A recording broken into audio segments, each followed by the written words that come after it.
públicas que debemos de tomar tanto el gobierno federal, el Congreso, los gobiernos locales y los empresarios, el sector social. ¿Qué debemos hacer juntos para enfrentar esta terrible crisis? Yo quiero, para empezar, darle la palabra a Manuel Molanco, quien estudió en el ITAM y cuenta con una maestría en Economía Agrícola del University of London. Se ha desempeñado en el gobierno federal, en organizaciones de la sociedad civil, en la iniciativa privada y ha sido docente. Asimismo es columnista de El Financiero. Actualmente, Manuel Molanco es el economista en jefe del Centro de Investigación en Política Pública del INCO, lo que antes conocíamos como el Instituto Mexicano de la Competitividad. Bienvenido, Manuel. Por favor, adelante. Muchas gracias, senador, y muchas gracias, señoras senadoras. Agradezco la oportunidad de dirigirme a ustedes hoy, que esta enfermedad y esta depresión económica, que quizás sea la más importante que haya vivido la humanidad en tiempos modernos, al menos desde el año 1929, nos mantienen en vilo y nos llenan de incertidumbre. A pesar de las vicisitudes, hemos aprendido mucho como país. México sabe que tiene que invertir más en el sector salud en los próximos años. Ya no basta con esquemas asistenciales orientados a reducir servicios, negociar con sindicatos y gremios y simular que tenemos un sistema sanitario para nuestra población. La realidad que estamos viviendo los mexicanos es insostenible. La gente muere en la puerta de los hospitales públicos y privados buscando un lugar para atenderse de un virus que no tiene cura, no tiene vacuna ni método de prevención, pero que puede ser letal. No es sorpresa entonces que los mexicanos estemos preocupados, aterrorizados. El sector público no ha podido generar una estrategia de comunicación clara para que la población esté consciente de los riesgos que enfrentamos. Desde el INCO saludamos con entusiasmo y esperanza el anuncio realizado ayer por el titular de la Secretaría de Hacienda, Arturo Herrera, a través del cual nos estimula a todos los mexicanos a usar un cubrebocas, porque ello será muy importante para lograr la recuperación económica y a la vez poder controlar la expansión de la epidemia. Esta es una crisis que ya se ha llevado la vida de un poco más de 40,000 compatriotas. Esta crisis significará una caída del Producto Interno Bruto probablemente superior al 10%. Es imposible saberlo con seguridad. Recuperarnos tomará tiempo. De acuerdo con estimaciones del INCO, estados como Jalisco podrán salir adelante en menos de un año, mientras que otros estados como Campeche tendrán más de una década perdida debido a la pandemia y la crisis económica derivada de ella. ¿Qué podemos hacer? Pensar hacia futuro, planear cómo podemos hacerlo mejor para las siguientes generaciones. Los mexicanos necesitamos aportar más recursos a la salud y al retiro. Quizá ya ahorramos suficiente en vivienda. Los nuevos esquemas tendrán que generar flexibilidad para que cada familia decide si quiere recursos para un hogar, para un seguro médico o para tener un retiro digno. Es indispensable universalizar la salud. Con todo respeto, soluciones fáciles y de corto plazo como el INSABI son una distracción que nos aleja de un objetivo mayor. Es indispensable que México siga los consejos de uno de sus más brillantes economistas, el doctor Santiago Levy. Si no universalizamos la salud a partir de impuestos generales al consumo como el IVA, la barrera que existe entre el trabajo informal y formal en México hará que no podamos aportar suficientes recursos para el bienestar de la población. Los impuestos al consumo como el IVA y los IEPS no tienen que ser en detrimento de los más pobres, si se combinan con una política de gasto que haga que todos los mexicanos tengan un acceso efectivo a servicios de salud de calidad y a un retiro digno. Para la recuperación económica debemos entender que el Estado de Derecho es muy importante.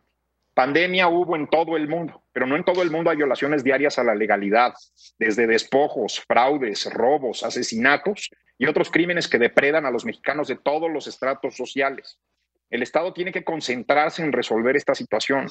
También en el INCO vemos con enorme preocupación la hostilidad de la administración actual con los inversionistas privados, nacionales y extranjeros, pequeños y grandes, en todos los sectores, pero especialmente en sectores que pueden ser una palanca para el desarrollo nacional hoy, como el sector energía. Una nueva normalidad implica que elevemos nuestra productividad y que defendamos nuestras libertades de todo tipo, pero a la vez administrando los riesgos biológicos que hoy enfrentamos. Hoy hay otros riesgos en México. Los volcanes, los huracanes, las sequías e inundaciones durante siglos han fortalecido el carácter nacional.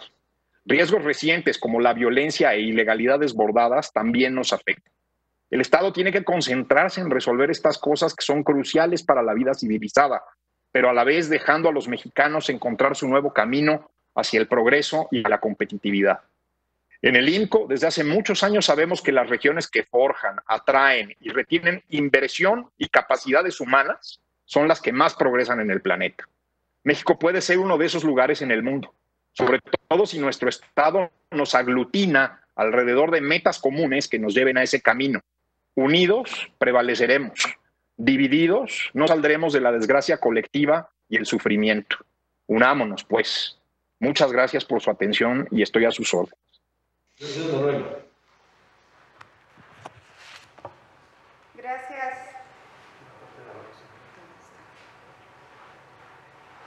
Ahí está. Gracias, Manuel Molano. Ahora cedemos el uso de la palabra a Ricardo Fuentes Nieva, quien estudió en el CIDE, cuenta con una maestría en Economía por la Universidad de Pompeu Fabra en España, ha trabajado en el Programa de Naciones Unidas para el Desarrollo y en el Banco Mundial. Actualmente es director ejecutivo de Oxfam México. Adelante, Ricardo. Le abrimos el micrófono, Ricardo, no te escuchamos. ¿Ahora me escuchan? Ahora sí. Sí, bueno, muchísimas gracias por la invitación, senador, senadora, para este tema tan importante, y es un gusto compartir el foro también con distinguidos colegas, Manuel, Enoch y otros colegas. Creo que es un momento importantísimo para debatir qué es lo que, la situación en la que estamos y qué es lo que necesitamos hacer como país, qué es lo que debemos exigir a nuestros gobiernos federales, estatales, municipales, y también qué es lo que debemos exigir a nuestros representantes en el Senado y en el Congreso. Muchísimas gracias por esta invitación. Manuel, creo que el punto de partida para mí es reconocer lo profundo, lo enormemente profundo de esta crisis. Es una crisis que no habíamos vivido en generaciones y que tiene el potencial de tener consecuencias por décadas. Y para mí lo que más me preocupa desde la misión de la organización que dirijo en este momento, Oxfam México, es que además de todo es una crisis muy desigualadora. Es una crisis que afecta sobre todo a las personas que históricamente han estado en condiciones de vulnerabilidad, que han estado en condiciones de pobreza y que han estado en condiciones de marginación. Y lo vemos, ¿no? Lo vemos no solo en México, sino en el mundo. Es una crisis de muchas caras, una crisis sanitaria, una crisis económica, se está convirtiendo en una crisis social, pero que afecta sobre todo a aquellas personas que viven que tienen que pasar mucho tiempo en transporte público, que tienen incertidumbre en su ingreso diario, que viven al día, que de alguna manera no tienen acceso a servicios de educación o de salud de calidad, y que ven su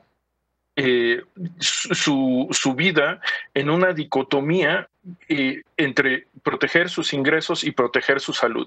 Y esa dicotomía es, digamos, a mí lo dijimos hace mucho tiempo, lo dijimos a fines de marzo, principios de abril, es una dicotomía que podría ser resuelta por el Estado mexicano, podría ser resuelta a través de acciones concretas que protegieran a estas personas que viven al día. Y también criticamos mucho el hecho de que la narrativa oficial del gobierno federal es que la política social era suficiente, pero la política social existente, aunque es necesaria, es insuficiente para el tipo de crisis que estamos viviendo, porque las personas más afectadas por la pandemia, por esta decisión dificilísima, muchas veces de vida o muerte, de entre salir a buscar el sustento diario o proteger su salud, son personas en edad de trabajar, son personas que están entre 20 y 50 años y que no son las poblaciones objetivo de los programas existentes. Y son millones de personas. Son el INEGI reportó que son alrededor de 12 millones de personas que ya se quedaron sin participar en la vida económica del país. Y uno se pregunta, ¿de qué están viviendo estas personas? ¿No? Y digamos, es casi una consecuencia natural que, por ejemplo, la INCOVID, que fue levantada por la Universidad Iberoamericana, muestra que probablemente después de los 3 primeros meses de esta pandemia, habría más de 75 millones de personas viviendo en pobreza en el país, que es una cifra pues que nos hace dejar de respirar un poco. Y al mismo tiempo empezamos a ver en distintas situaciones un aumento de la inseguridad alimentaria. El equipo de Oxfam México hace poco estuvo en la península de Yucatán, porque a principios del mes de junio hubo unas lluvias muy severas. Que se juntaron con la recesión económica causada por el COVID, y que ahora pone a decenas de comunidades en la fragilidad de no tener ni acceso a empleo del turismo, ni acceso a las cosechas, porque las lluvias se las llevaron, y no hay un suficiente apoyo del Estado, ¿no? ¿Qué es lo que necesitamos hacer? Necesitamos, como decía Manuel de nuevo, un sistema de salud, es lo que nos muestra, un sistema de salud universal y de calidad. Yo concuerdo con Manuel, las salidas fáciles no nos van a llevar a ningún lado. Necesitamos también un sistema de cuidados, porque otra cosa que estamos viendo, digamos, que exacerba esta pandemia es la desigualdad en la carga de cuidados, y las mujeres son quienes asumen de manera muy injusta esta carga desigualitaria en el trabajo de cuidados. Necesitamos también, y nosotros con muchas otras organizaciones hemos empujado esta propuesta del ingreso vital. El ingreso vital temporal de 3 meses para asegurar que las personas que no pueden salir a trabajar no se queden sin sustento, no se queden en condiciones de pobreza, no se queden en condiciones de hambre. Y es algo que además es muy asequible, es menos del 1% del Producto Interno Bruto, que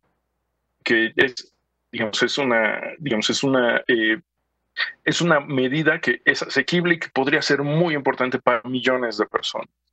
Y finalmente, en el largo plazo, algo que es necesario que empecemos a discutir, lo discutíamos la semana pasada en otro foro donde estuvo el presidente de Morena, Alfonso Ramírez Cuellar, es la necesidad de hablar de un nuevo pacto fiscal. Lo que esta pandemia desigualadora, nos está señalando es que nuestro contrato social, nuestro pacto social está pues muy debilitado y no está funcionando. Y necesitamos sentarnos como sociedad, no solo el gobierno, no solo el Congreso, necesitamos la sociedad organizada, toda la ciudadanía, sentarnos y restablecer cuál es el nuevo contrato social, cuáles son los servicios que vamos a requerir, cómo vamos a pagar por esos servicios, qué nuevos impuestos vamos a establecer.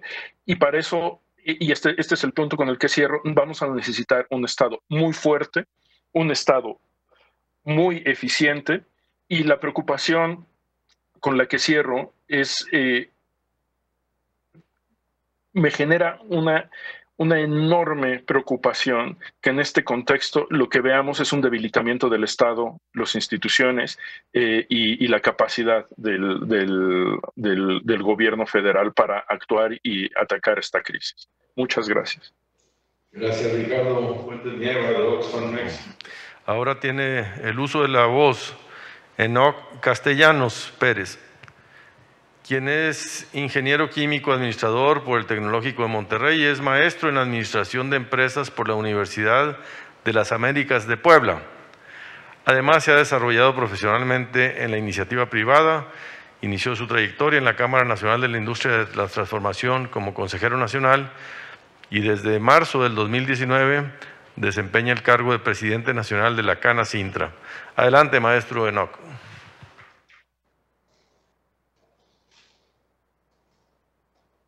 Muchas gracias, senador. Quiero saludar y agradecer la invitación a este foro de emergencia económica. Asimismo, a quienes participan en él, a mis colegas. Creo que hay una serie de coincidencias muy interesantes en cuanto a los efectos de de la pandemia. Una pandemia que desde mi punto de vista pues fue exacerbada, al menos en sus efectos económicos, por la reacción tímida, tardía del gobierno de México. Pero bueno, lo interesante es que sigue. Aquí venimos a hablar de propuestas y compromisos. Es qué hacer, cómo ajustar medidas de acuerdo a la situación actual, tanto para intercambiar puntos de vista como para establecer canales efectivos de diálogo y coordinación. Nosotros, como empresarios de Canacintra, apostamos a ello. Creemos que el Senado, los legisladores, tienen una función primordial. Sabemos, por ejemplo, que la Cámara de Diputados aprueba el presupuesto o modificaciones a él. Coincidimos en el sentido de que mientras no haya una vacuna o medicamento efectivo, no habrá condiciones para una verdadera normalidad. Aún a pesar de las extraordinarias noticias que recibimos de que ya hay en desarrollo muy avanzado al menos 3 vacunas, la más reciente, la de AstraZeneca, que sin embargo no se espera que esté disponible, sino hasta superar la última fase de pruebas y su producción en masa, lo que podría llevar al menos el resto del año. En este sentido, las proyecciones de una rápida salida, como ya se han comentado por quienes me antecedieron en el uso de la voz, de la pandemia no podrán cumplirse.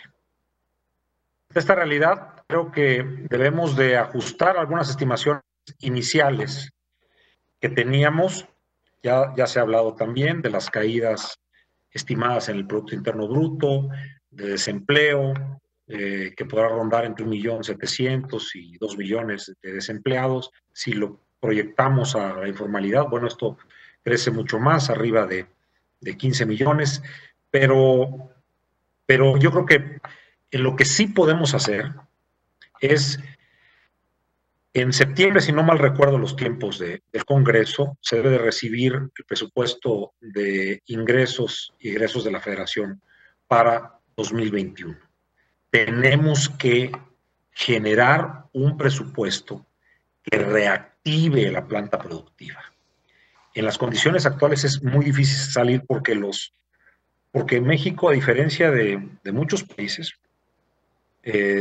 concretamente podemos hablar del G20, solo está debajo de nosotros en cuanto al porcentaje del Producto Interno Bruto que destinó para apoyar la reactivación y para mitigar el impacto de la pandemia. Sudáfrica, que destinó el 0.2%, pero México está alrededor del 0.6%. Entonces, no hay realmente una ayuda económica y en esas condiciones actuales será muy difícil que las empresas dejen de cerrar. A nadie le conviene la mortandad de empresas ni dejarlas solas a su suerte. Sin embargo, así estamos. Porque muchas fueron solidarias y socialmente responsables. Aguantamos hasta donde podíamos a nuestros trabajadores. En el caso de la industria de la transformación, nuestra antigüedad promedio está entre 5 y 10 años en cuanto a los trabajadores, y pagamos los salarios medios de cotización más altos en el Seguro Social. Sin embargo, después de que las empresas han ido reactivándose paulatinamente, se están dando cuenta que no tienen las mismas ventas, los mismos ingresos que previos a la pandemia, como era de esperarse. Esta reactivación que muchos empresarios pensaron les iba a dar para sostener a su plantilla, no se está dando. Entonces, lo que viene después de un aumento muy pequeño que se va a dar en el empleo durante julio y quizás parte de agosto, es que posteriormente el resto del año vuelva a caer el empleo. Perder negocios formales también genera una pérdida de recaudación, genera evidentemente una pérdida al fisco, genera una pérdida al empresario, al patrimonio invertido, a los trabajadores que se quedan sin su sueldo, que es el sustento para sus familias, y para la sociedad, porque hay menos opciones disponibles de productos y servicios, y esto limita la competencia y se puede dar también aumentos de precios. La informalidad es una realidad que sin duda requiere apoyo, ya que significa, de acuerdo a datos del INEGI, un 56%. Es decir, 30 millones de personas están en la informalidad. ¿Qué podríamos evaluar ahora, de acuerdo a las expresiones que hemos manifestado y que ayer compartíamos con el secretario de Hacienda y Crédito Público? La pertinencia, se ha hablado de un salario solidario, emergente, que se mantenga mientras esté vigente el semáforo de rojo a amarillo, o incluso lo podemos poner durante un periodo de 6 meses hasta agotarse el año. Sobre todo beneficiaría a informales, desempleados. Ya hay iniciativas de ley al respecto en el Congreso de la Unión. Reconsiderar también prórrogas y facilidades en el pago provisional de impuestos sobre la renta durante el resto de 2020. Esto que ha sido de una manera muy insensible ignorado por la autoridad, tarde o temprano se va a dar. Porque al final, en 2021, en marzo, cuando hagamos las declaraciones anuales, todo indica que vamos a salir la inmensa mayoría de las empresas con saldos a favor del impuesto sobre la renta. Y el gobierno tendrá que devolvernos ese dinero. Y ya sería caótico que todavía quisieran jinetearnos, pero todo es posible porque los IVAs no nos regresan, pero al menos ese impuesto sobre la renta tiene que regresar, ya que no han querido que no se paguen, no se hagan los pagos provisionales y que se lleve hasta la declaración anual el pago definitivo. Sin embargo, bueno, las empresas pequeñas, medianas, siguen cumpliendo sus obligaciones fiscales porque no se les cancelan los sellos digitales y no pueden seguir con sus actividades mercantiles. El esfuerzo que se realizó desde el punto de vista de financiamiento quedó muy corto. Lo vimos en el caso de los créditos de 25,000 pesos al Instituto Mexicano del Seguro Social. Básicamente tuvieron 2 fallas. La primera es ponerle el candado de que no se le iban a dar, como si fuera premio, a quienes hubieran prescindido de trabajadores en el primer trimestre del año con respecto al segundo trimestre. Justamente a ellos eran los que se necesitaba darles, porque les estás dando a quienes no tuvieron ningún problema, incluso quizás eran empresas esenciales que continuaban ventas.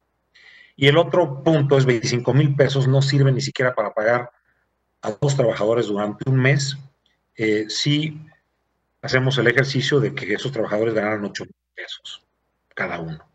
¿Por qué? Porque al ser empresas formales tenemos que pagar contribuciones que impactan con un factor administrativo de 1.5. Es decir, esos 16,000 se convierten en 24,000 pesos que hay que pagar en prestaciones sociales. ¿Qué requerimos entonces? Pues requeriríamos adelantar el gasto público en por lo menos 4% del PIB. El gobierno ha presumido de que se han hecho medidas de política monetaria, y es correcto, se han inyectado 2.2% del Producto Interno Bruto vía el Banco de México al constituirse como prestamista de último nivel. Hay dinero en el sistema financiero nacional.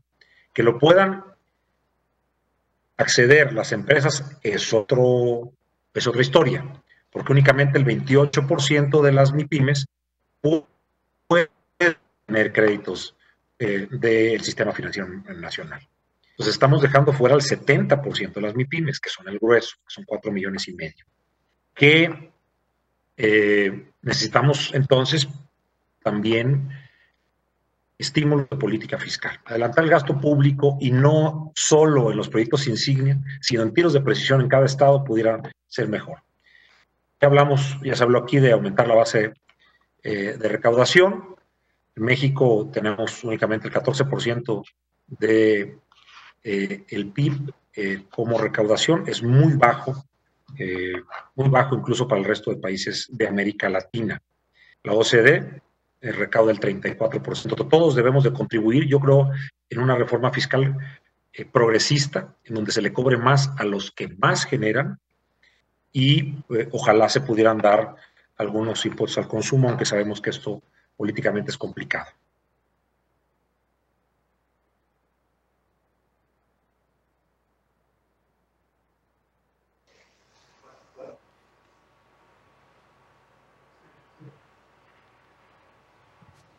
Creo que perdimos la señal con Enoc Castellanos Férez.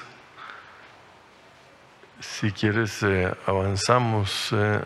Ahí está, Enoc. Se diera una prórroga, una gracia de 6 meses en el pago de Comisión Federal de Electricidad a las empresas que tuvieran contratos comerciales con tarifas en baja y en media tensión. Según el Centro de Estudios Económicos de Canacintra, esto pudiera representar alrededor del 0.5% del PIB, es decir, medio.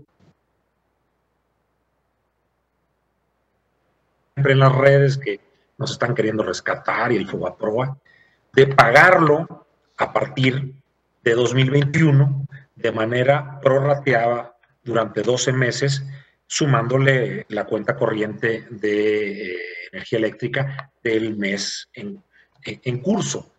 Esto, perdón. Estamos perdiendo la comunicación, Enoc.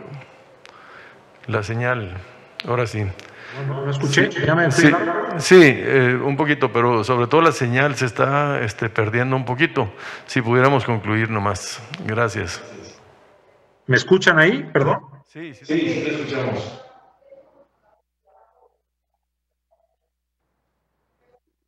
Sí, bueno, estoy por concluir. ¿Me escuchan? Sí, adelante, no. Ok. Entonces, terminando con lo de Comisión Federal, esto le pegaría a changarros, a talleres, a pequeñas empresas, a todos los que tuvieran contratos comerciales en baja y en media tensión. Sería de mucha ayuda, no sería considerado un préstamo para nosotros. Tendría que fondear el gobierno de alguna manera a la Comisión Federal y el secretario de Hacienda ya aceptó tener una mesa de trabajo para analizarlo. No se comprometió, pero lo va a analizar. Al final, quiero cerrar con el comentario. México tiene una línea de crédito de 61,000 millones de dólares que se negoció en 2019. Son más de una década con una línea que era de 75,000 millones de dólares. Yo no sé si ustedes estén enterados, pero se paga una comisión por compromiso cada año que no se use para tener este dinero disponible. 5 países hemos accedido a esta línea: México, Chile, Colombia, Perú y Polonia. Polonia ya la dejó en 2017, pero ¿qué caso tiene tener una línea para emergencia si cuando hemos tenido la crisis más catastrófica en un siglo no queremos acceder, ni siquiera no usar los 61,000 millones?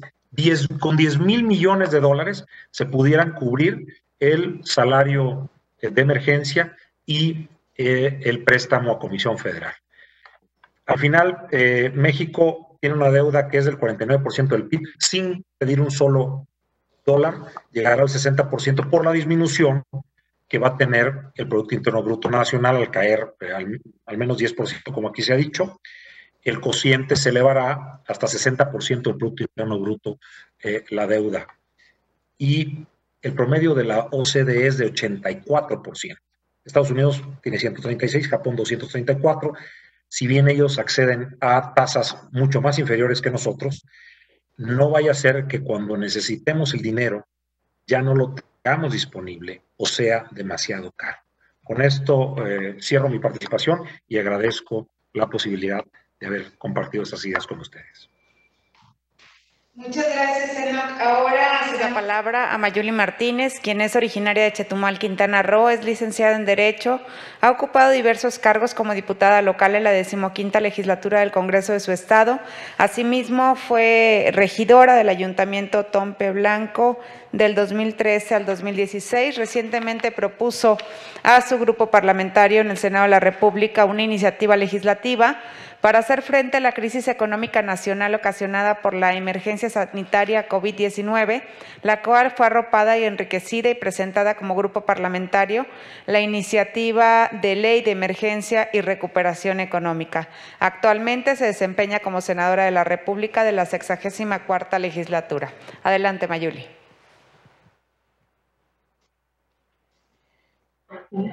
Gracias. Muy buenas tardes. No sé, ¿me escucho bien? ¿Se escucha? Sí. Ok, pues muchísimas gracias. Primero nada, saludar a todos en este foro de la Comisión de Economía en el Senado de la República. Saludo con mucho a mis compañeras y compañeros senadores, en especial al senador Gustavo Madero, que preside esta comisión. Pues bueno, sé que el tiempo está medido, me gustaría nada más poderles hice una presentación para poder ser un poquito más ilustrativos. Y bueno, mucho de lo que se ha comentado, que nos han dicho los tres anteriores ponentes, que sobre todo de las cámaras empresariales, pero también especialistas en la materia. Pero esto es una crisis económica mundial, ya lo hemos dicho, lo vamos viendo, que es sin precedente alguno en el último siglo, como nos acaba de decir igual en 8 castellanos. Evidentemente ya hay unos datos que el INEGI ha reportado de 12 millones de personas que dejaron de laborar y que perdieron su fuente de trabajo, y que bueno, finalmente no se sabe cuál va a ser lo que le va a continuar a estas personas, a estos 12 millones, y sobre todo todavía aún con el impacto económico que vamos a seguir repercutiendo en el país. El Coneval ya también ha dado algunos datos, aquí que ustedes también, por supuesto, ya conocen, ¿no? Que se podría incrementar de 10 millones de personas, evidentemente, por el tema de la pandemia, y pudiéramos tener un número de 31 millones de pobres en México. Ahí hay unos datos, y les podría pedir, por favor, la siguiente lámina. Es a manera de poner en un contexto, pues, finalmente, general de lo que hemos estado hablando y que, por supuesto, ustedes bien lo conocen, ¿no? El tema de las MIPYMES, lo que representa en la economía del país, pues son los negocios más importantes, que representa el 72% del empleo en México, y es donde nos queda claro desde el Grupo Parlamentario de Acción Nacional que es ahí donde tenemos que buscar una política integral económica,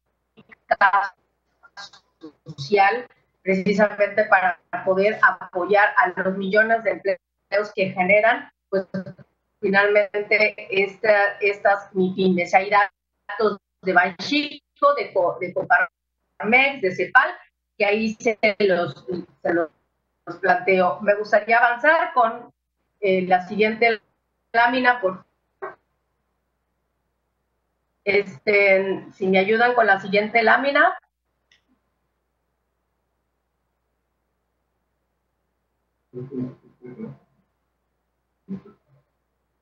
¿Sí se escucha? Para la siguiente, por favor.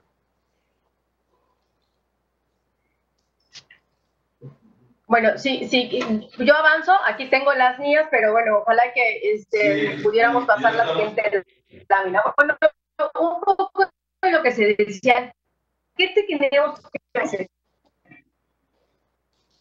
Ok, continúo, senador Madero. ¿Qué debe de hacer el Poder Ejecutivo Federal? Desde nuestra perspectiva, desde el Grupo Parlamentario de Senadores del PAN,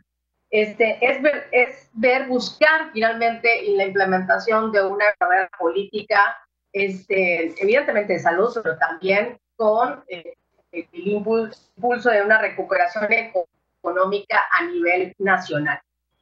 Y evidentemente el poder legislativo juega un papel fundamental, o sea, no es ajeno a esta situación, porque necesitamos generar igual el marco, ¿no? En este contexto que estamos viviendo, porque necesitamos evidentemente de la iniciativa privada, de los académicos, necesitamos que el Ejecutivo, el Legislativo y finalmente como sociedad en general podamos impulsar una política mucho más a fondo, como hace un rato venían comentándolo algunos de ustedes que aquí tomé nota precisamente de ello, y es por ello que desde nuestro grupo parlamentario se impulsa precisamente la ley de emergencia y recuperación económica, que esta ya está ingresada en el Senado de la República. ¿Cuáles son los principales objetivos de esta iniciativa? Bueno, que el Estado mexicano cuente con un marco jurídico que contemple esta declaratoria de emergencia económica. ¿Qué significa eso? Hemos estado escuchando que necesitamos hacer diferentes propuestas en materia ISR, IVA, el ingreso básico universal o el ingreso solidario, que muchos hemos manejado diferentes nombres, pero que hay una gran similitud en el programa, en el proyecto que se establece. Y bueno, finalmente, el que se pueda determinar una declaratoria de emergencia económica, en lugar de hacer diferenciaciones o decretos nada más, en este caso del Ejecutivo, o reformas en lo individual en diferentes marcos normativos, pues ¿por qué no generemos un marco normativo que precisamente pueda declararse esta emergencia, y por eso es la ley de emergencia y recuperación económica. Esta puede ser por una contingencia sanitaria, como es en el caso que hoy se nos presenta, o un caso fortuito, o también de fuerza mayor. ¿Qué es lo que necesitamos en esta ley? Bueno, necesitamos establecer reglas totalmente claras de promoción, de fomento, en dónde va a intervenir, cómo va a intervenir el Estado, y por supuesto también la iniciativa privada, que funge como un papel fundamental en esto. Si le damos la siguiente, por favor, la siguiente lámina. Otro de los objetivos es contar precisamente con procedimientos de declaratoria, en la cual, bueno, evidentemente una puede ser a iniciativa del presidente o por el 30% de integrantes del Senado de la República. Se quiere también generar un consejo consultivo de emergencia económica, así como hoy vemos que hay un consejo consultivo sanitario, o sea, de especialistas en materia de salud. En este consejo consultivo de emergencia económica tiene que estar, por supuesto, la iniciativa privada, y evidentemente con el Estado coadyuvando para poder realmente hacer este consejo consultivo, que es donde se van a determinar las acciones, estrategias a seguir ante un acontecimiento como el que estamos viviendo ahora. La siguiente, por favor. Podemos ver también parte de los objetivos de esta iniciativa de ley: establecer procedimientos y medidas de apoyo. Ahí están, MIPYMES, financiera, fondo de contingencia, el tema de participaciones federales en los estados. Es decir, hay un componente muy interesante e importante en la cual pues pudiéramos generar una propuesta formal, que ahorita vamos a ver los puntos de manera igual resumida. Asegurar un mínimo de protección para los sectores más vulnerables, que es lo que se necesita hacer. Hace un momento también lo comentaban. La siguiente, por favor. La siguiente lámina. Y ahorita, si nos vamos para la siguiente. Ok. ¿Cuáles son los beneficios? De manera muy general de lo que establece esta propuesta que presentamos ya hace varias semanas. Beneficios para los trabajadores. En el caso de los senadores del PAN, nosotros le llamamos ingreso básico universal. Han dicho diferentes cámaras empresariales, algunos otros no. Bueno, finalmente hay por parte de nosotros esta propuesta. Finalmente, evidentemente se puede matizar, se puede buscar el mejor mecanismo, pero ahí está. Estamos estableciendo que se pueda llevar a cabo un ingreso básico universal.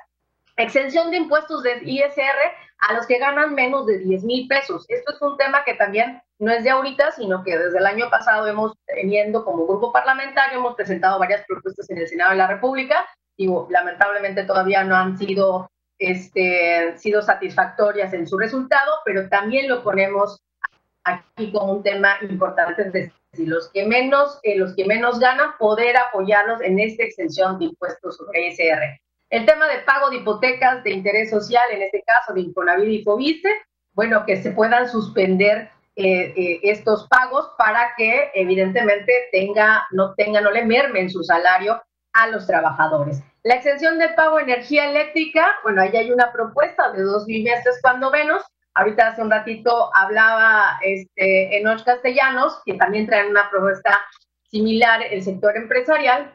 Y evidentemente, bueno, en el trabajo legislativo, pues finalmente lo que se busca es esto, de analizar y de asegurar con las diferentes propuestas de que todos vayamos pudiendo presentar, ¿no? Otro es el apoyo para poder sostener los empleos que representan el 72% de la planta laboral. Nosotros consideramos que se deban de haber apoyos para poder estabilizar las finanzas finalmente de las MIPYMES, que es lo que más le está golpeando a la economía de los mexicanos. La exención de contribuciones de seguridad social en el caso de las MIPYMES, la suspensión de pagos de hipoteca de interés social, o sea, hace rato lo vimos, para los trabajadores, y en el caso lo que le concierne a la MIPYME, pues también que se hubiera dado esa oportunidad. La reducción de los plazos para que la autoridad hacendaria realice la devolución de saldos a los contribuyentes. Ahorita también lo escuché, que también la estamos presentando porque sabemos que van a venir muchísimos con saldo a favor, y sobre todo lo que se quiere es que se pueda devolver de manera pronta, hacer la devolución de los impuestos, para que puedan solventar de alguna manera los pequeños los pequeños negocios. También tenemos el aplazamiento de pago de deudas tributarias, la reducción del IVA en las zonas fronterizas, tanto el norte como el sur del país, el subsidio del IEPS en las gasolinas. Entonces, como se puedan dar cuenta, la siguiente, por favor, sé que el tiempo estamos, no nos apremia, la compensación universal para facilitar el pago de los contribuyentes y dar un beneficio con mayor liquidez, el programa de emergente financiero al capital de trabajo de MIPYMES. Es decir, nos podemos dar cuenta que hay un gran cúmulo de apoyos y beneficios tanto a la población, tanto a los trabajadores como tal y a las MIPYMES. Esta es una base en que nosotros estamos estableciendo como tal en el grupo parlamentario que presentamos esta iniciativa de ley. Muchos se preguntarán y nos han preguntado de dónde, cómo se va a financiar. Quiero decirlo de manera muy resumida, hemos hecho muy claro, ¿no? El que 128,000 millones de pesos de los proyectos, grandes proyectos que tiene el gobierno federal, que pudieran ir destinándose a ello, hay 150,000 millones del fondo de contingencias, reasignar el 4%, por ejemplo, del presupuesto, que igual lo comentaban aquí, que tendríamos que hacer una reasignación del presupuesto de la federación, estamos hablando de 244,000 millones de pesos, y finalmente hay la manera de cómo conducir y buscar que finalmente se pueda llevar a cabo con acciones concretas esta ley de emergencia económica. Estamos dándole las herramientas al Poder Ejecutivo. Nuestra propuesta es darle los elementos y herramientas al Poder Ejecutivo desde el Senado de la República o el Congreso de la Unión, por supuesto en ambas cámaras, para que se puedan llevar a cabo estas acciones que son totalmente relevantes, emergentes y que de manera excepcional tendrían que llevarse a cabo. Esta es la propuesta. Evidentemente agradezco que se pueda dar este foro al senador Madero y sobre todo que en este ejercicio, por supuesto, la iniciativa privada y todos quienes estamos inmersos y evidentemente junto con el Poder Ejecutivo, el poder estirar, el poder que esta propuesta pueda finalmente plantearse y manejarse y evidentemente el que la iniciativa privada pudiera inclusive tener de sus propuestas, pudiéramos hacer algo muy integral. Esa es la propuesta de nosotros, ahí está presentada en el Senado de la República y pues qué bueno que en este foro de emergencia económica me dieran la oportunidad de poder plantearles lo que los senadores del PAN hemos presentado de manera hace unas semanas, precisamente para pues sobrellevar la situación que estamos pasando en el país. Muchísimas gracias. Yuli Martínez, por esta presentación. Tenemos en la pantalla a Claudia Naya, senadora. No sé si quisiera intervenir. ¿Me escucha, Claudia? Claudita Naya. Aquí estoy, los escucho. ¿No quieres hacer un comentario? Sí, es una pregunta para nuestros ponentes expertos, principalmente los que están en el sector empresarial. Ayer estuve en otro foro, por eso no pude acompañar el que tuvimos, precisamente de reactivación económica, y estaban comentando varios de los ponentes, porque muchas de las alternativas que se han dado por parte del gobierno federal es el uso de la banca de desarrollo. Yo quiero preguntarles, porque necesito contrastar distintas visiones, si ustedes han tratado de accesar a los créditos de banca de desarrollo. Me estaban comentando que estaba muy complejo el poder adquirir un préstamo por banca de desarrollo y que también les parecía que las tasas de interés estaban muy altas. Yo quiero saber su opinión, si les parece que la tasa de interés que está manejando banca de desarrollo es la apropiada o si debe de bajar en atención a la crisis, y qué les parece los mecanismos para accesar a un crédito a través de banca de desarrollo. Gracias. Vamos a incluir en esta ronda de cierre para los expositores algunos puntos que consideramos relevantes y quisiéramos conocer su postura sobre universalizar la salud o no, el ingreso vital o salario solidario, cuál es la postura de nuestros ponentes, el nuevo pacto fiscal, qué es lo que se debe de considerar, su opinión sobre el paquete fiscal 2021 con una visión de reactivación económica, qué consideraciones y acciones se deben contemplar, y también si consideran oportuno el endeudamiento para nuestro país en este momento y que esto pueda ayudar a salir de la crisis en la que nos encontramos.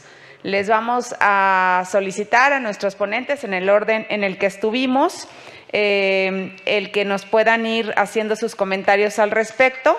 Volvemos a mencionar el orden. El maestro Manuel Molano sería el primero. A continuación sería el maestro Ricardo Fuentes. Después sería el ingeniero Enoc. Y finalmente la senadora Mayuli Latifa. Con estas consideraciones y la pregunta que ha hecho nuestra senadora Claudia Anaya. Muchas gracias. Tienen 2 minutos para el cierre de esta ronda. Senadora Anaya, muchas gracias por la pregunta. Mire, yo creo que el problema es que en una depresión económica, que sí es un momento raro en la historia económica porque no hay tantas, la incertidumbre es tan grande que la gente y las empresas no están tratando de tomar nuevos créditos, sino están tratando de liquidar los existentes y ahorrar la mayor cantidad de efectivo posible.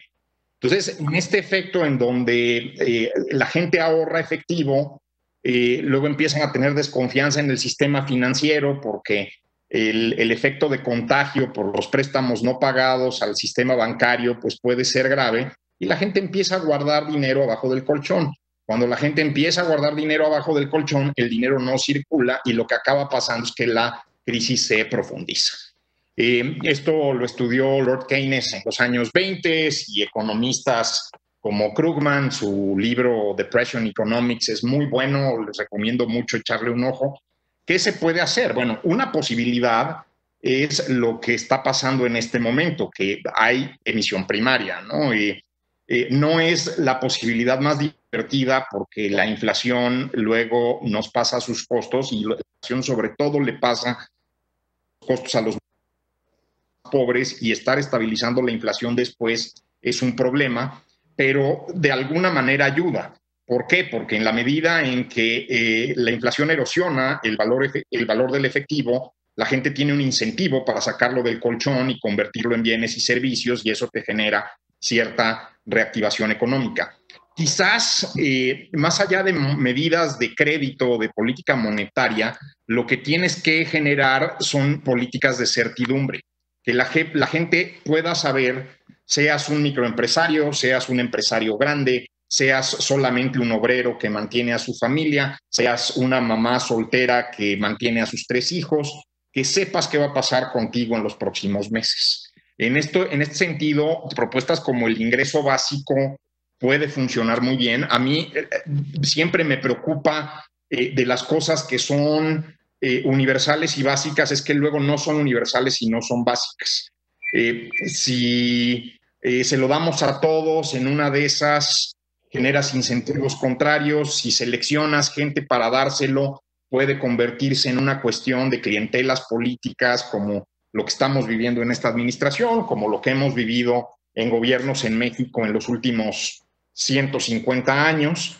Entonces, ahí creo que el diseño de las reglas de operación tiene que ser muy cuidadoso. Yo creo que en ese sentido, organizaciones como el INCO, como Oxfam, como México Evalúa, les podemos ayudar a diseñar programas de manera que funcionen. En el caso del ingreso básico, yo empezaría por núcleos pequeños de población y tratar de hacer que esos núcleos pequeños de población se evalúen con pilotos y se decida si realmente mejoraste el bienestar o no y puedas ir creciendo los programas, probando lo que funciona y lo que no. En el caso de la universalización de la salud, me parece importantísimo. Yo creo que hay este gran mito de que no podemos tener impuestos al consumo.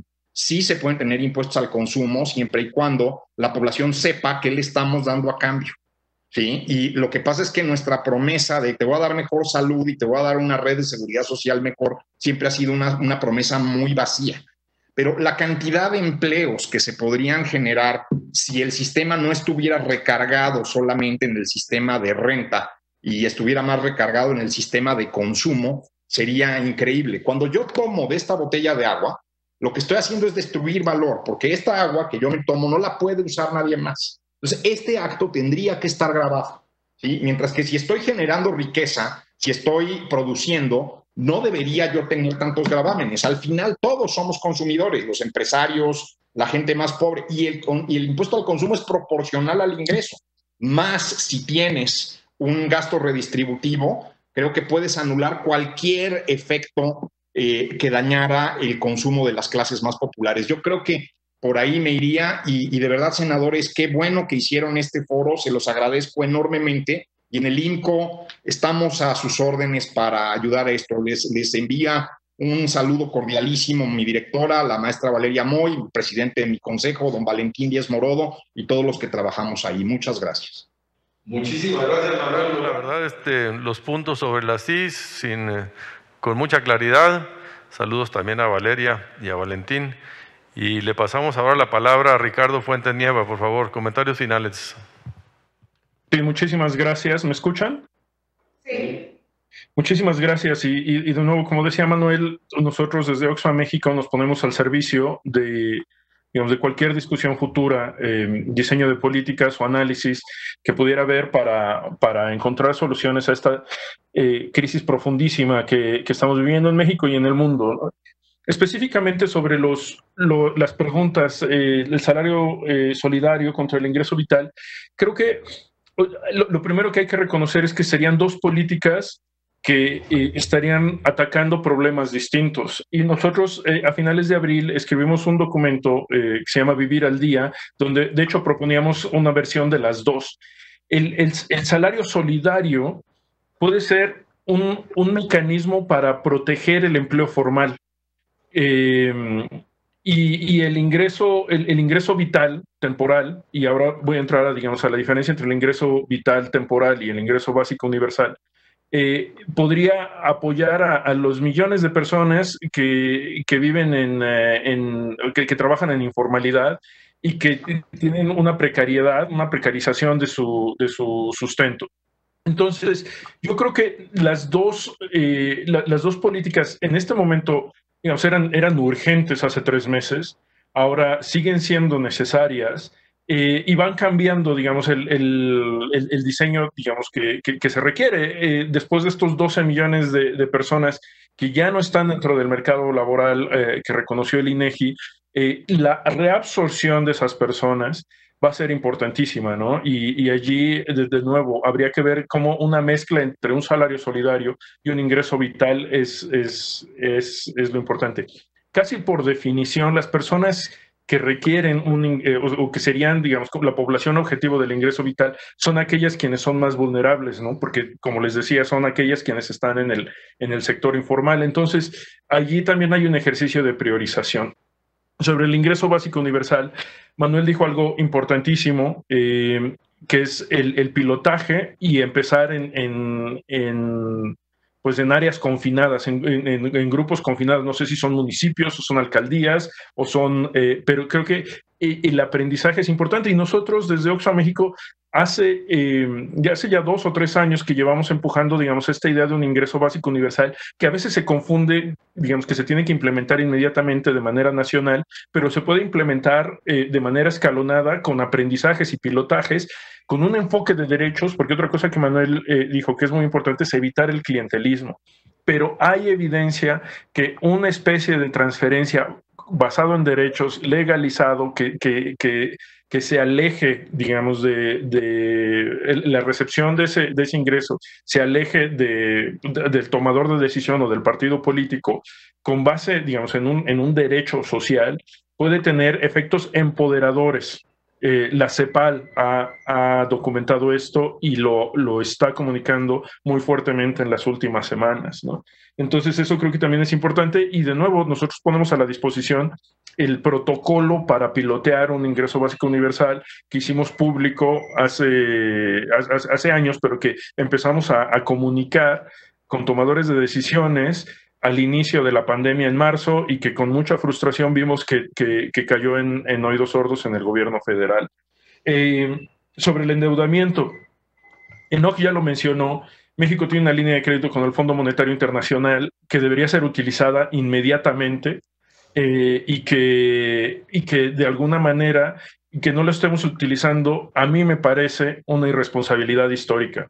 Una irresponsabilidad histórica porque son miles de personas que están muriendo cada semana, son millones de personas que están perdiendo su empleo durante el proceso de la pandemia y que son no lo sabemos, porque son millones de personas que están siendo expuestas a una experiencia de pobreza que sin la pandemia y con acción gubernamental, una acción gubernamental bien diseñada y fuerte, no tendrían que estar en esa condición.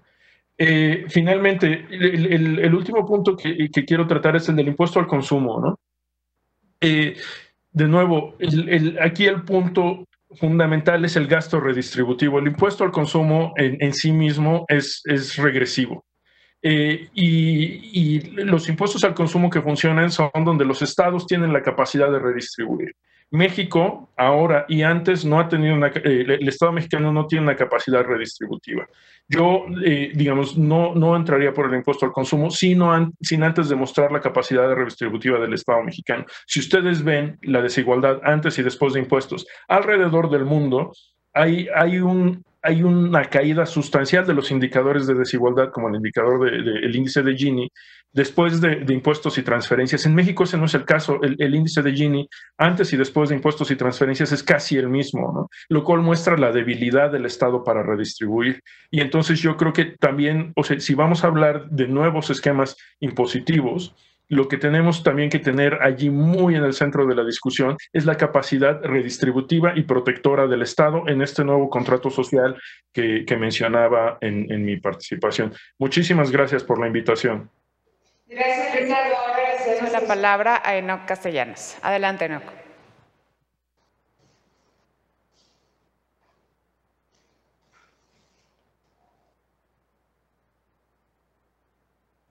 ¿Le ponen sonido a Enoc?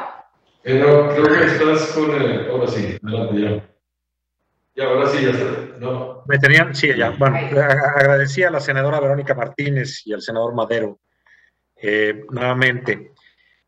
Creo que se nos ha querido vender la idea que es irremediable la crisis económica como la pandemia. Yo creo que hay una dosis de verdad, pero sin duda la agudización de esta crisis económica depende de las acciones u omisiones que ha hecho el gobierno federal. Yo creo que no hay condiciones actuales económicas como para implementar el ingreso básico universal. Sería deseable hacerlo, sin duda concuerdo con mis compañeros. Hoy por hoy lo que debemos de tener es un salario solidario de emergencia. ¿Por qué? Porque hay gente que se está muriendo y, como ya se mencionó, va directamente a la informalidad, a aquellos que están empleados.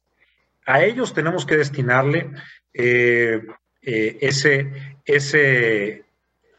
salario solidario de emergencia. La labor del Congreso de la Unión, concretamente de la Cámara de Diputados, para revisar el presupuesto de egresos de la Federación va a ser clave, porque estamos en un punto en donde hay un choque de visiones entre la ciencia y la técnica que representa el secretario de Hacienda, con credenciales muy amplias, habiendo trabajado para organismos internacionales, teniendo un doctorado en la Universidad de Nueva York, sabiendo de economía y, con todo respeto, a nuestro presidente de la República.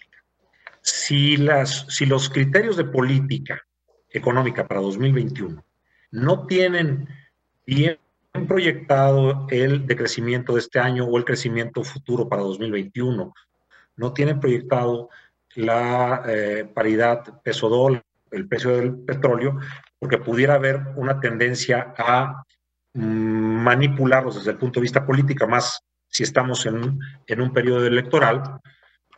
Al final a la gente se le puede vender de una manera y lo que sucede en el año antes o después de las elecciones va a ser otro. Hay mil maneras para explicar.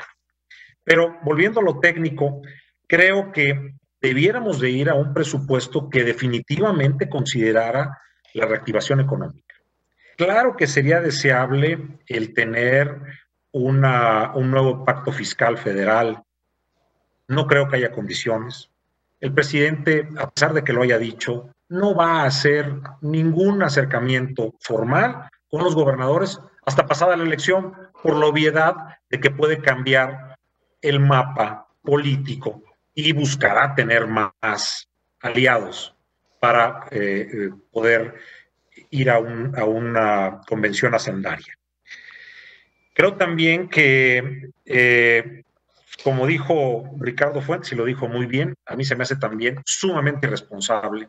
Es como tener un seguro de gastos médicos mayores y haber pagado durante muchos años para tener la mejor atención y caer enfermo y no querer usarlo. ¿Por qué? Porque voy a tener que pagar el coaseguro o voy a tener que pagar el deducible. Es inaudito el dejar que tanta gente caiga en pobreza porque no se quiere usar y no se quiere endeudar. Pero además, esto también tiene implicaciones, ya vimos, porque la política monetaria no está contestando a la senadora Mayuli Martínez. Fíjese que he estado yo personalmente en contacto, hemos cruzado varias llamadas con la senadora Nubia Mayorga. Sé que en la Comisión de Hacienda del Senado está la inquietud de cómo le están llegando los recursos a las MIPYMES. Bueno, la mala noticia es que no les están llegando. Acabo de tener una reunión previa con empresarios del Estado de México. De 80 solicitudes del crédito impulso que me reportaron, han autorizado 10. Han autorizado 10. Ahora, no puede ser una política muy transversal, porque como ya mencioné en mi participación anterior, únicamente el 28% de las MIPYMES pueden acceder a un crédito. Entonces, estamos dejando al grueso, al 70% fuera. Y de ese porcentaje, hay otro problema que, hablando con Luis Diño Rivera, salió y que yo me enteré también a través de otras personas. El hecho de que Nacional Financiera, que tiene que constituir las garantías, trae amarrado porque el presidente tiene el temor de que el dinero se vaya a ir a empresas grandes y a rescatarlas. Entonces le ponen demasiados candados y el dinero no está fluyendo. Ahora, el tema de la tasa, 13.9%, y los gobiernos están subsidiando, como el caso de Tabasco, el 4%. Sí se me hace algo. Si tenemos una tasa de referencia fijada por el Banco de México de 5%, de 500 puntos base, estamos metiéndole 5% a créditos que ya tienen el 70% de garantía por la banca de desarrollo. Entonces, creo que sí, la banca se puede hacer más, tanto en los criterios de elegibilidad, que de repente se quieren poner muy exigentes, diciéndole, es que no debes de tener ninguna mora en ningún otro producto en este año. Bueno, pues si no vendo desde marzo un solo peso en tres meses, algo debí dejar de pagar. La mayoría de las empresas viven al día. O dejé de pagar la luz, o dejé de pagar impuestos, o dejé de pagar sueldo. Algo sucedió. Tristemente, esto no está sirviendo para detener la mortandad de empresas. Otro tema es el repago. Si no tengo condiciones para generar ese repago, como estamos viendo, con la baja en los ingresos de las empresas que ya se reactivaron, pues es difícil el tomar un crédito. Por eso estamos buscando, además de las medidas en política monetaria, medidas también de política económica. Creo que con esto cierro. Yo, por supuesto que creo que se pudiera dar, y en ese sentido también voy muy de la mano de lo que comentó Ricardo Fuentes, impuestos al consumo, pero también tendría que ser redistributivo.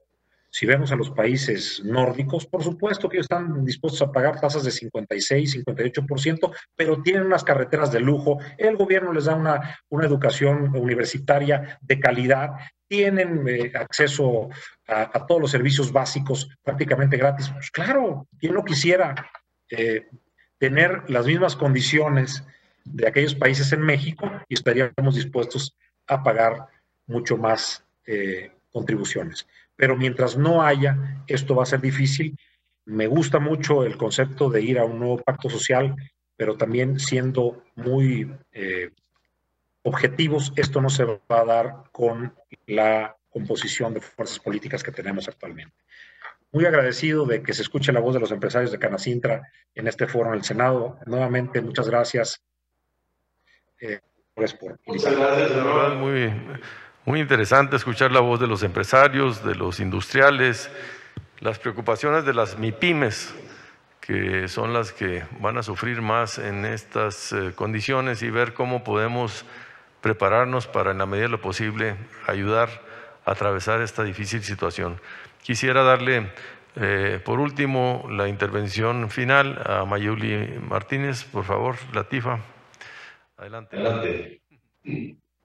Muchas gracias, senador Madero. Sí, creo que al final de las diferentes intervenciones de los expertos, de verdad, de Ricardo, de Manuel, de Noche, ahorita nos ayudan a tener un panorama, sobre todo desde este lado también, desde el Poder Legislativo. Nosotros hemos puesto en la mesa del Senado de la República este instrumento, obviamente, en el que tenga que ser fortalecido, enriquecido por tanto como ustedes, con quien son expertos en la materia y sobre todo son especialistas en materia económica, y ante esta situación creo que es muy importante que pudiéramos generar como este foro otras mesas más con el propósito de dar precisamente el instrumento jurídico para el Estado mexicano. Evidentemente, lo que ustedes ya lo explicaron hace un momento, la diferenciación entre el salario solidario, el ingreso vital. Bueno, nosotros como senadores del PAN estamos impulsando el ingreso básico universal. Finalmente, es parte de lo que, pues, del análisis en el Poder Legislativo que se pudiera hacer en mesas como esta y muchísimas otras más que se pudieran estar organizando, con el propósito de ir homologando los criterios, y sobre todo, por eso, en esta misma propuesta de la Ley de Emergencia Económica, pues establece un consejo consultivo en donde van a estar especialistas del país, ¿no?, junto con el Ejecutivo Federal, precisamente para ir generando las mejores políticas ante la situación y la crisis que estamos padeciendo. En el tema de endeudamiento, pues es un tema que se platica, que se ha analizado, inclusive en nuestro grupo parlamentario, y en lo particular, quiero hablar en lo muy particular, creo que tiene que haber una política de Estado, o sea, es decir, tiene que haber de manera clara cuál va a ser en un momento dado de cómo vamos a ir financiando todos estos programas, apoyos, como que tanto, en este caso de nosotros, tanto en la Ley de Emergencia Económica que proponemos, como ustedes en las cámaras empresariales y los académicos puedan, por supuesto, también en su contribución de este análisis, decirlo, pero, y coincido, evidentemente es tener un seguro ahí y no hacerlo válido. Entonces creo que finalmente tiene que generarse una política de Estado totalmente clara ante la situación en la que estamos, para que se pueda dar este tipo de apoyos, programas. De lo contrario, pues no va a haber financiamiento que lo pudiera solventar. Hasta aquí dejaría mi participación, y de verdad agradecer de antemano la presentación al senador Gustavo Madero, y por supuesto a quienes son también expertos en la materia. Muchas gracias. Muchas gracias, senadora. Un mensaje final. Muchas gracias de verdad a todos los expertos que el día de hoy nos estuvieron acompañando en el panel. Para nosotros es muy importante recoger todas las opiniones que nos dieron en el día de hoy, porque finalmente ustedes son quienes están en la práctica cotidiana de lo que está enfrentando esta pandemia, y es nuestra responsabilidad saberlos escuchar y aterrizar en propuestas legislativas que puedan ser implementadas por el Ejecutivo. La verdad es que las buenas ideas no han faltado. Creo que los empresarios de México han estado a la altura, no solamente con el tema con las buenas ideas, sino también el Consejo Mexicano de Negocios con el factoraje que está negociando con el Banco Mundial, con el fondo, con el BID, perdón. Ha sido también un ejemplo claro de que los empresarios en México no se quedan con la mano extendida esperando a que el gobierno les solucione los problemas, sino que de mutuo propio han buscado alternativas de solución. Creo que todas las opiniones que han dado son sumamente importantes. Ojalá el gobierno federal quiera implementar algunas de las valiosas propuestas que ustedes están dando, y reflexionemos también sobre el tema del crédito, sobre todo por la visión que trae este gobierno federal. Crédito sí se ha pedido. Si ustedes revisan los saldos históricos de los requerimientos generales del sector público, se darán cuenta que en este sexenio lo que va de este sexenio, en estos año y medio prácticamente, se han endeudado al país prácticamente lo mismo que en el sexenio anterior. Entonces, en ese sentido, por las renegociaciones, por los créditos que están previamente autorizados desde la Ley de Ingresos de la Federación, aquí el tema es a dónde se orienta el recurso que se ha solicitado. Si se va a pedir dinero para mandarlo a Dos Bocas, honestamente yo preferiría que mejor no se pida dinero prestado. Entonces, si no se va a hacer algo serio, algo para impulsar a la economía mexicana, de verdad que es preferible que el gobierno mexicano no pida dinero para tirarlo o para dilapidarlo, pues en estas obras faraónicas que hasta inviables se ven. Ojalá.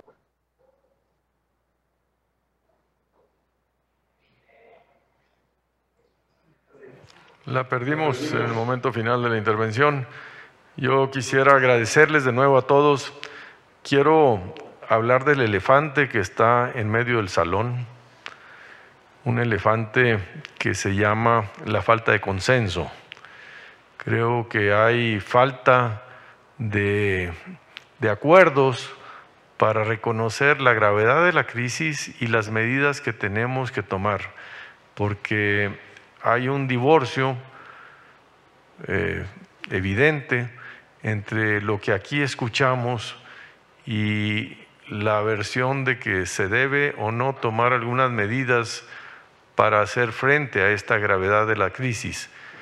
Escuché el día de hoy al secretario de Hacienda en una defensa técnica de por qué México no está en la misma situación que otros países para utilizar deuda,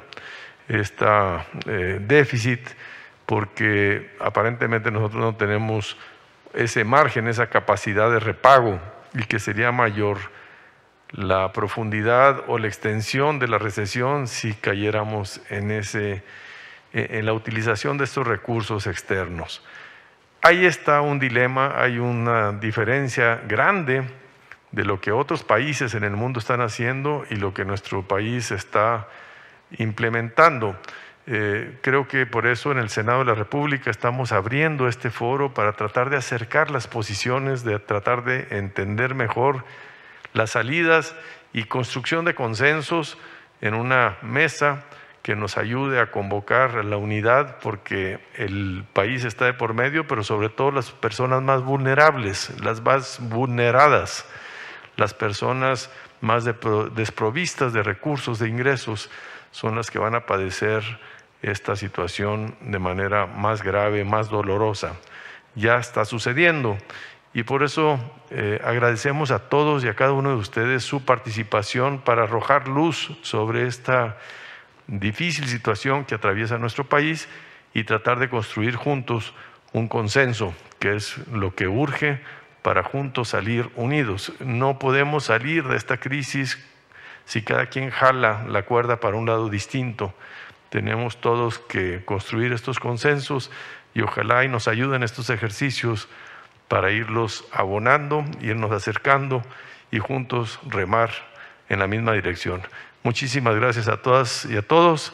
Los convocamos para continuar esta reflexión el día de mañana a la misma hora, para finalmente en la Comisión de Economía retomar todas estas reflexiones a la hora de hacer los dictámenes de muchas iniciativas que tenemos pendientes para poder salir adelante y cumplir con nuestra labor como Congreso.